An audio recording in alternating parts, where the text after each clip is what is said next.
আমাদের জননেত্রী শেখ হাসিনা নৌকা দিয়েছেন। আপনারা সবাই জানেন 26শে ডিসেম্বর আমাদের ভোট।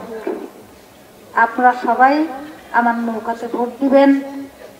আমাদের সাবেক চেয়ারম্যান, আবারও তিনি চেয়ারম্যান পদপ্রার্থী। তবে সব ভালো লাগলো, কিন্তু আসলেও এটা বলা আমার জন্য আসলে ঠিক হবে না, কারণ আমি ছোট মানুষ। কোরআনের মাহফিলে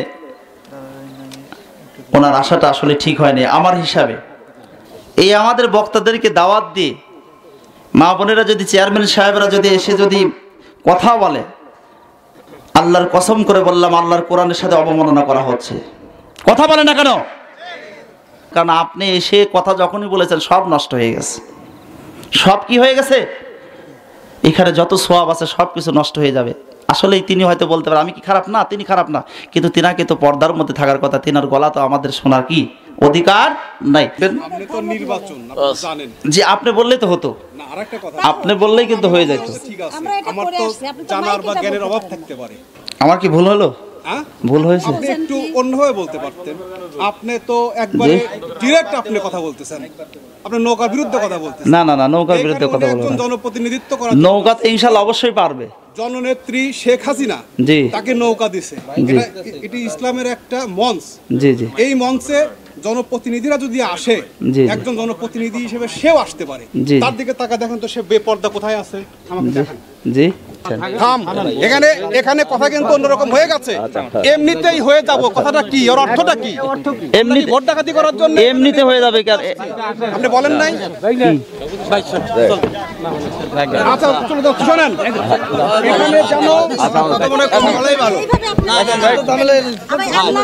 কথা কম বলা ভালো। অবশ্যই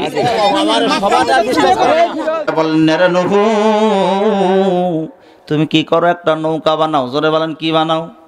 আর একটু জোরে কন। এখন তো আমরা নৌকার পাগল হয়েছি। এই যে কথা কন, নির্বাচন শুরু হয়েছে না, আমার তোমার মার্কা, কথা কয় না কে? আর একটু জোরে কন।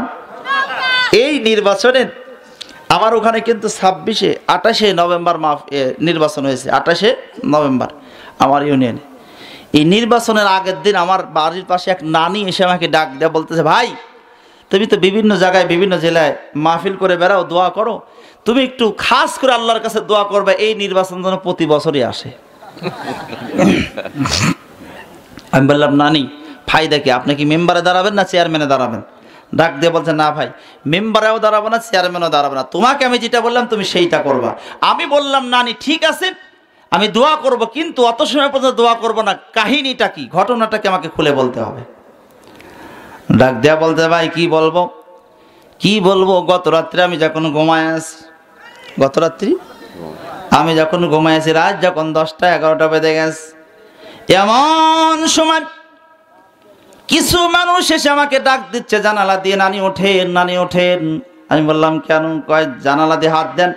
জানালা দিয়ে যখন হাতটা বাড়াই দিয়েছে, আমার হাতের মধ্যে প্রতীক ধরাই দিল।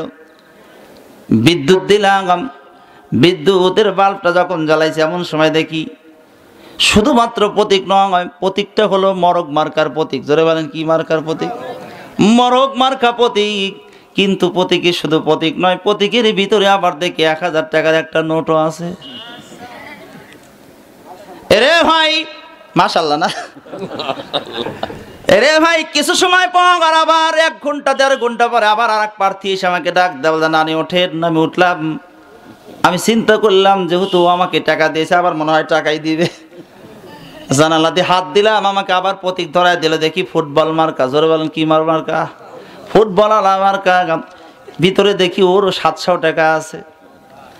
এরপর আবার ঘুমায় আছি, রাত 3টের সময় টিউবওয়েল মার্কা আসছে, টিউবওয়েল মার্কার ভিতরে আবার তাকায় দেখি 500 টাকা আছে।